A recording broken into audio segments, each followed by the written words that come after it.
রাজাকে ফিরিয়ে এনে আবার রাজতন্ত্র প্রতিষ্ঠা করতে চাইছে ভারতের পাশে অবস্থিত তার প্রতিবেশী দেশ।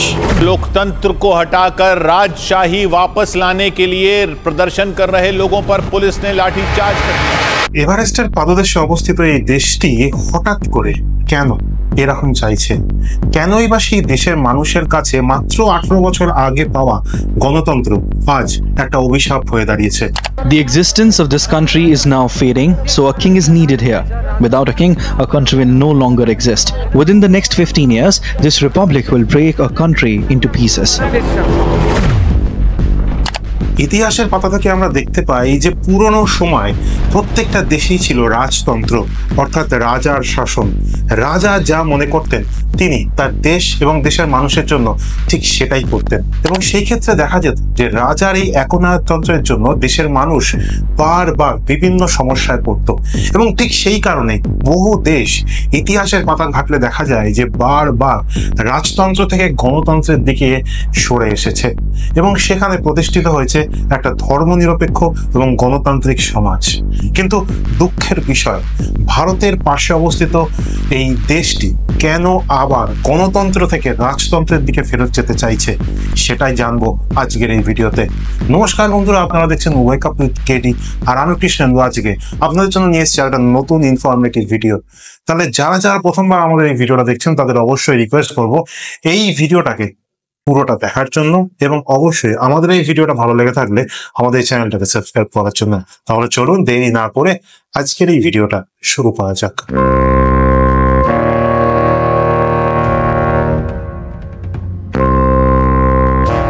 18 বছর আগে বিলুপ্ত হয়ে যাওয়া রাজতন্ত্র এবং হিন্দু রাষ্ট্র প্রতিষ্ঠা করার জন্য হঠাৎই উত্তাল হয়ে ওঠে নেপালের রাজধানী কাঠমান্ডু ও তার আশেপাশের এলাকা।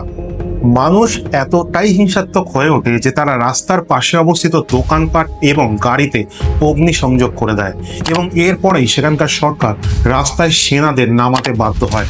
কিন্তু সেনা নামানোর পরেও এই মানুষদেরকে কোনো রকম সামাল দেওয়া যায়নি, এবং তার ফলে সেখানকার পুলিশ এবং সেনাবাহিনীর সঙ্গে সাধারণ মানুষের একটা খন্দযুদ্ধ চলতে থাকে। কিন্তু বন্ধুরা, একটা কথা হয়তো আপনাদেরকে খানিকটা অবাক করছে অথবা ভাবতে বাধ্য করছে, যে আজকের দিনে দাঁড়িয়ে যেখানে সবকটা দেশ রাজতন্ত্র থেকে বেরিয়ে এসে গণতন্ত্রের দিকে হাঁটছে এবং গণতন্ত্রের দিকেই তারা হাঁটতে চায়, সেখানে ভারতবর্ষের পাশে অবস্থিত একটা ছোট্ট দেশ নেপাল, সেখানে কেন হঠাৎ মানুষ আবার রাজতন্ত্রে ফেরত যেতে চাইছে? কিন্তু সেটা বোঝার জন্য আমাদেরকে খানিকটা ইতিহাসের পেছনের দিকে যেতে হবে, এবং সেটা জানার পরেই আশা করছি আপনারা বুঝতে পারবেন যে কেন নেপালের মানুষ হঠাৎ 18 বছর বাদে এসে আবার রাজতন্ত্রকে ফেরত পেতে চাইছে।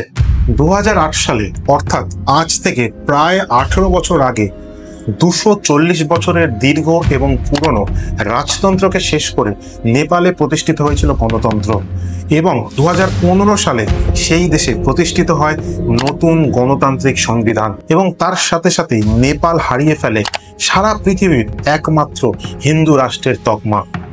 কিন্তু 17 বছর আগে ফেলে দেওয়া এই রাজতন্ত্রকে আবার কেন নেপালের মানুষ তুলে নিতে চাইছে? আর এই দীর্ঘ 240 বছরের রাজতন্ত্রই বা কেন 2008 সালে ধ্বংস হয়েছিল, তার পেছনেও কিন্তু রয়েছে একটা দীর্ঘ ইতিহাস। আসুন সেই ইতিহাসটা জেনে নেওয়া যাক। 2001 সালে নেপালের রাজা ছিলেন জ্ঞানেন্দ্রের ভাই বীরেন্দ্র, এবং বীরেন্দ্র ছিল এই রাজবংশের নবম প্রজন্ম। হঠাৎ করেই ওই বছরের জুন মাসে রাজবাড়ির ভেতরেই বীরেন্দ্র সহ তার পরিবারের সকলকে গুলি করে হত্যা করেন রাজবংশের রাজকুমার দীপেন্দ্র, এবং দীপেন্দ্র এরপরে নিজেকেও গুলিবিদ্ধ করে হত্যা করার চেষ্টা করে। গুলিবিদ্ধ অবস্থায় দীপেন্দ্রকে উদ্ধার করে আনা হয় এবং শুরু হয় তার চিকিৎসা। শয্যাশায়ী অবস্থায় তিনি যখন মৃত্যুর সঙ্গে লড়াই করছেন তখনই তার রাজ অভিষেক করা হয়, কিন্তু দুঃখের বিষয় তাকে বাঁচানো যায়নি, এবং এরপরেই বীরেন্দ্রর যে রাজার গদি সেখানে বসেন তার ভাই জ্ঞানেন্দ্র। জ্ঞানেন্দ্র ক্ষমতায় আসার পর তিনি শক্ত হাতে নেপালের যে রাজবংশ বা নেপালের যে রাজতন্ত্র সেটাকে শাসন করার চেষ্টা করেছিলেন, এবং ঠিক সেই কারণেই নেপালের মানুষ তার উপর ক্ষেপে গেছিল। তিনি ঠিক কি করেছিলেন, কেনই বা নেপালের মানুষ হঠাৎ করে এই রাজ পরিবারের উপর ক্ষেপে উঠল, সেটা আসুন জেনে নেওয়া যাক। সিংহাসনে বসেই তিনি নেপালের পার্লামেন্টের ক্ষমতা হ্রাস করেন ও দেশে রাজা বিরোধী শক্তি ও মাওবাদী শক্তির বিরুদ্ধে কঠোরভাবে সোচ্চার হন। ফলে তার ওপর স্বেচ্ছাচারী তকমা বসে যায় ও দেশের মানুষ তার বিরুদ্ধে চলে যায়। এবং আজ 2025 সালে আমরা যেভাবে মানুষকে দেখতে পাচ্ছি রাজাকে ফিরিয়ে আনার জন্য প্রতিবাদ করতে, ঠিক সেরকমই প্রতিবাদ কিন্তু জ্ঞানেন্দ্রের বিরুদ্ধে সেই সময় নেপালে অনুষ্ঠিত হয়েছিল। দেশের এই খারাপ অবস্থা দেখার পর জ্ঞানেন্দ্র আরও কঠোর হয়ে যায় এবং তিনি পার্লামেন্টের যে অধিকার সেটাকে সম্পূর্ণভাবে ধ্বংস করে দেয় এবং এর ফলে সাধারণ মানুষের তার প্রতি যে বিক্ষোভ সেটা চরম আকার ধারণ করে এবং এই সাধারণ মানুষদেরকে সেই সময় পেছন থেকে সাহায্য করছিল সেই সময়কার তথাকথিত মাওবাদী এবং সেকুলার ফ্রন্টগুলো। এবং তার ফলেই 2005 সালে নেপালে এই রাজতন্ত্রের ধ্বংস ঘটে। কিন্তু এর পরেই যখন মানুষ ভাবছিল যে রাজতন্ত্র শেষ হয়ে গেছে আর গণতন্ত্র ধর্মনিরপেক্ষ সরকার প্রতিষ্ঠা হয়েছে, অর্থাৎ সাধারণ মানুষের কর্মসংস্থান, সাধারণ মানুষ সরকারি সুযোগ সুবিধা পাবে, সেটা কিন্তু আজ 18 বছর বাদেও নেপালের মানুষ একবারের জন্য অনুভব করতে পারেননি। কেন এই 18 বছরে নেপালের ধর্মনিরপেক্ষ গণতান্ত্রিক সরকারগুলো কোনো কাজ করতে পারলো না? আসুন সেটাও এই ভিডিওতে জেনে নেওয়া যাক। রাজতন্ত্রের অবসান ঘটানোর পর এই 18 বছরে মোট 13টা সরকার কিন্তু সেখানে শপথ নিয়েছে। ভাবতে পারছেন, 18 বছরে 13টা সরকার শপথ নিয়েছে। অনেক সরকার শপথ নিলেও কোনো সরকারই কিন্তু দীর্ঘস্থায়ী হয়নি, যার ফলে সেই দেশের আর্থসামাজিক ব্যবস্থা একদম তলানিতে গিয়ে থেকেছে। সেই দেশের সাধারণ মানুষ কোনো রকম সরকারি সুযোগ সুবিধা পাচ্ছেন না বলে দাবি করেছেন। শুধুমাত্র তাই নয়, রাজতন্ত্রের অবসান ঘটার পর দেশে যখন গণতান্ত্রিক সরকার প্রতিষ্ঠিত হয় তখন মোটামুটি সবকটি সরকারই এত পরিমাণে দুর্নীতি করেছে যে দুর্নীতির দায় দেশের যে অর্থ ভাণ্ডার সেগুলো প্রায় শূন্য হয়ে গেছে। এবং যে কটা সরকার এসছে তারা কেউই সেখানকার যে যুবক যুবতী আছে তাদের কর্মসংস্থানের কথা একবারও ভাবেনি। দেশটায় আগের বছর মুদ্রাস্ফীতি বেড়েছে 6.4% রেটে এবং সেই তুলনায় সেখানকার মানুষের রোজগার বাড়েনি, যার ফলে নেপালে নিত্য প্রয়োজনীয় জিনিসের দাম এমনভাবে বেড়েছে যে সেখানকার মানুষের ঘরের সাধারণ জিনিসপত্র কিনতে গিয়ে একেবারে নাভিশ্বাস উঠছে।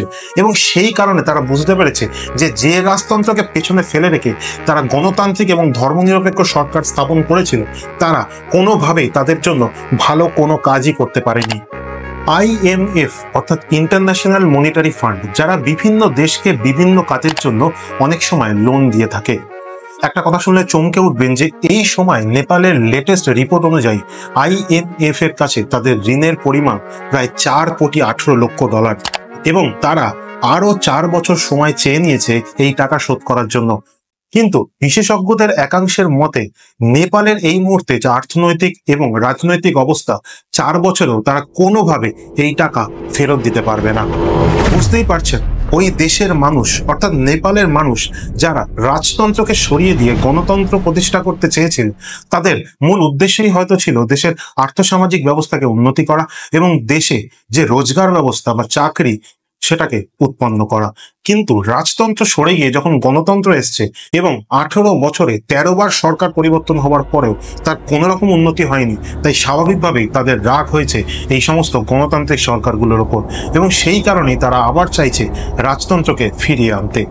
দেখুন, এই অবধি তো সবকিছু ঠিকই ছিল, কিন্তু এই বছর ফেব্রুয়ারি মাসের প্রথম দিকে একটি ভিডিও বার্তার মাধ্যমে নেপালের যে প্রাক্তন রাজা অর্থাৎ জ্ঞানেন্দ্র, তিনি একটি ভিডিও বার্তার মাধ্যমে সাধারণ মানুষের কাছে আর্জি জানান যে দেশের যে এই বেহাল অর্থনৈতিক অবস্থা সেটাকে ঠিক করতে সাধারণ মানুষ যেন তার সাথে দাঁড়ায় এবং তার সঙ্গে প্রতিবাদ করে। এবং এর পরবর্তীকালে মার্চ মাসে তিনি যখন নেপালের কাঠমান্ডু বিমানবন্দরে এসে নামেন, সেখানেই সাধারণ মানুষ তাকে ঘিরে উত্তেজনা শুরু করে এবং তাকে নিয়ে হুটকোলাক জিপে বসিয়ে তারা মিছিল করতে শুরু করে। Nepal has in recent days been witnessing a surge in support for its erstwhile monarchy. It was evident.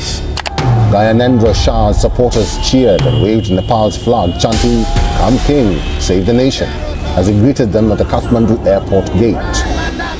অন্যদিকে নেপালের প্রাক্তন প্রধানমন্ত্রী মাওবাদী নেতা প্রচণ্ড কিন্তু এই রাজতন্ত্রের বিরুদ্ধেই ছিলেন প্রথম থেকে, এবং সেই কারণে তিনি একটি ভিডিও বার্তার মাধ্যমে এই রাজা জ্ঞানেন্দ্রের বিরুদ্ধে মন্তব্য করেন এবং তারপরেই শুরু হয় প্রথম অশান্তি। মানুষ এতটাই ক্ষিপ্ত হয়ে ওঠে যে তারা রাস্তার পাশে দোকানপাট এবং গাড়িতে আগুন ধরিয়ে দেয়, এবং শোনা যাচ্ছে, যেটা নেপালের স্থানীয় খবরের চ্যানেল তাদের রিপোর্ট অনুযায়ী, এরই মধ্যে পুলিশ, আর্মি ও মানুষের খণ্ডযুদ্ধে দুজনের মৃত্যু পর্যন্ত ঘটেছে।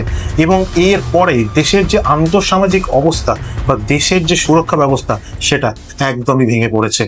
আবার আরেকদিকে দেখতে গেলে এই মুহূর্তে মার্ক্সবাদ এবং লেনিনবাদ অর্থাৎ কমিউনিস্ট পার্টির, নেপালের কমিউনিস্ট পার্টির প্রধানমন্ত্রী কেপি ওলি শর্মা, তারও ওপর কিন্তু পাহাড় সমান দুর্নীতির অভিযোগ রয়েছে এই দেশটাতে। এবার দেখার যে এই দেশের মানুষ আবার নতুন একটা গণতান্ত্রিক সরকারের প্রতিষ্ঠিত করে, অথবা রাজধর্ম অর্থাৎ রাজার যে নীতি অর্থাৎ পুরনো যে রাজা, সেই রাজাকেই আবার ফেরত নিয়ে আসে। আপনাদের কি মনে হয়, নেপাল তাদের যে পুরনো রাজা তাকে যে ফিরিয়ে আনার জন্য আন্দোলন করছে সেটা কি ঠিক, নাকি আমাদের সবসময় গণতন্ত্রের উপর ভরসা করা উচিত? এখন কিন্তু ওই দেশটার 60%-এরও বেশি মানুষ বলছে তাদের রাজতন্ত্রকে আবার ফিরিয়ে আনতে হবে। এবার আপনাদের কাছে আমার প্রশ্ন, যে নেপালের মানুষ আবার গণতন্ত্র থেকে ফেরত যেতে চাইছে রাজতন্ত্র, সেটা কি ঠিক, নাকি তাদের এই মুহূর্তে উচিত কোন একটা নতুন গণতান্ত্রিক সরকারকে প্রতিষ্ঠা করে দেশের হাল ফিরিয়ে আনা? নেপালে রাজতন্ত্র হোক অথবা নতুন গণতন্ত্র, ভারতের ওপর তার কি প্রভাব পড়বে সেটা কিন্তু অবশ্যই একটা দেখার বিষয়। আপনাদের কি মনে হয় সেটা অবশ্যই আপনারা কমেন্ট করে জানাবেন। আর আজকের এই ভিডিওটা কেমন লাগলো সেটা অবশ্যই জানাতে ভুলবেন না। ভালো থাকবেন, ভালো রাখবেন, আর আমাদের এই ভিডিওটা ভালো লেগে থাকলে অবশ্যই চ্যানেলটা সাবস্ক্রাইব করবেন। আর যাওয়ার আগে বলে দিতে চাই, জয় হিন্দ, বন্দে মাতারাম, নমস্কার।